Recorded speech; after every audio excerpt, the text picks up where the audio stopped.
ladies and gentlemen of the press, Gaza is becoming a graveyard for children.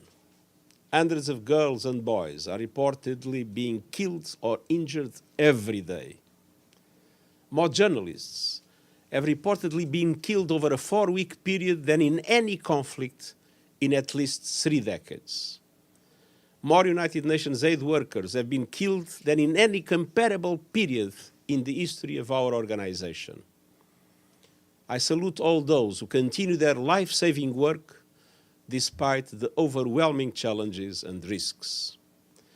And the unfolding catastrophe makes the need for a humanitarian ceasefire more urgent with every passing hour. The parties to the conflict, and indeed the international community, face an immediate and fundamental responsibility to stop the inhuman collective suffering and dramatically expand humanitarian aid to Gaza. Today, the United Nations and our partners are launching a $1.2 billion humanitarian appeal to help 2.7 million people. That's the entire population of the Gaza Strip and 500,000 Palestinians in the West Bank, including East Jerusalem. Some life-saving aid is getting into Gaza from Egypt through the Rafah crossing. But the trickle of assistance does not meet the ocean of need. And let's be clear, the Rafah crossing alone does not have the capacity to process 8 trucks at the scale required. Just over 400 trucks have crossed into Gaza over the past 2 weeks, compared with 500 a day before the conflict. And crucially, this does not include fuel. Without fuel, newborn babies in incubators and patients on life support will die. Water cannot be pumped or purified. Raw sewage could soon start gushing onto the streets, further spreading disease. Trucks loaded with critical relief will be stranded. The way forward is clear. A humanitarian ceasefire now. All parties respecting all their obligations under international humanitarian law now. This means the unconditional release of the hostages in Gaza now. The protection of civilians, hospitals, UN facilities, shelters and schools now. More food, more water, more medicine, and of course fuel entering Gaza safely, swiftly, and at the scale needed now. Unfettered access to deliver supplies to all people in need in Gaza now. And the end of the use of civilians as human shields now. None of these appeals should be conditional on the others. And for all of these, we need more funding now. In addition, I remain gravely concerned about rising violence and an expansion of the conflict.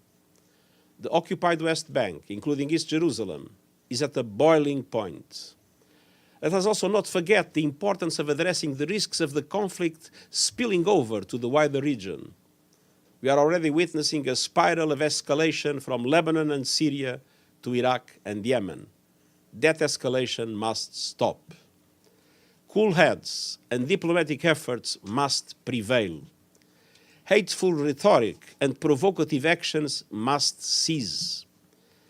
I am deeply troubled by the rise in anti-Semitism and anti-Muslim bigotry. Jewish and Muslim communities in many parts of the world are on high alert, fearing for their personal safety and security. Emotions are at a fever pitch. Tensions are running high, and the images of suffering are heartbreaking and soul-crushing. But we must find a way to hold on to our common humanity.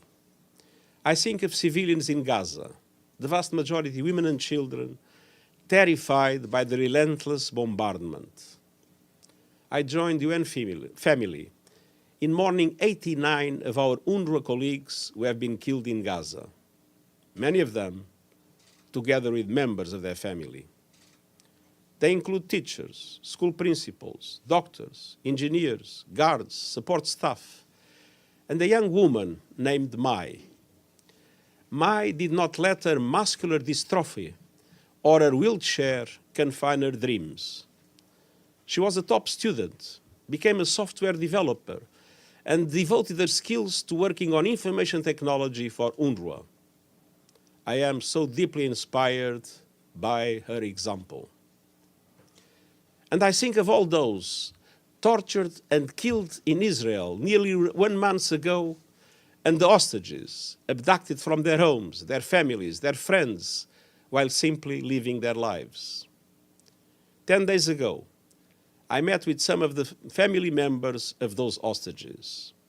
I heard their stories, felt their anguish, and was deeply moved by their compassion.